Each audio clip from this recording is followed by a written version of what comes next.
সরকারি চাকরিজীবীদের বহুল প্রতীক্ষিত নবম জাতীয় পে স্কেল নিয়ে অবশেষে এলো সুখবর। চলতি বছরেই নতুন পে স্কেল ঘোষণা করা হবে বলে জানিয়েছেন অর্থমন্ত্রী আমির খসরু মাহমুদ চৌধুরী। নতুন পে স্কেল নিয়ে সরকার কাজ করছে এবং বিভিন্ন দিক নিয়ে আলোচনা চলছে বলেও জানান তিনি।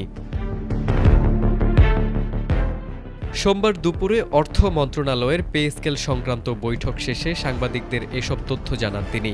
এবছরের মধ্যেই নতুন পে স্কেল বাস্তবায়ন হবে কিনা সাংবাদিকদের এমন প্রশ্নের জবাবে তিনি স্পষ্টভাবে জানান, নতুন পে স্কেল চলতি বছরের মধ্যেই বাস্তবায়িত হবে। হবে, অবশ্যই হবে, এবছরের মধ্যে হবে, সবই হবে। মন্ত্রী বলেন, সবই হবে, তবে এখনও আরও কিছু বিষয় নিয়ে বিস্তারিত আলোচনা প্রয়োজন।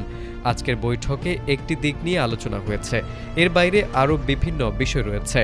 সেসব বিষয় আলোচনা শেষ করে পূর্ণাঙ্গ সিদ্ধান্ত নেওয়ার পরই সরকারের পক্ষ থেকে বিস্তারিত তথ্য উপস্থাপন করা হবে। পে স্কেল ঘোষণার ক্ষেত্রে সরকার সব বিষয় অত্যন্ত গুরুত্বের সঙ্গে বিবেচনা করছে বলেও জানান তিনি। এ সময় সরকারি চাকরিজীবীদের ধৈর্য ধরার অনুরোধ করেন তিনি। পূর্ণাঙ্গ ও চূড়ান্ত সিদ্ধান্ত গ্রহণের পর সরকারের পক্ষ থেকে নবম জাতীয় পে স্কেল নিয়ে বিস্তারিত তথ্য জানানো হবে। তারেক আজিজ, এটিএন বাংলা।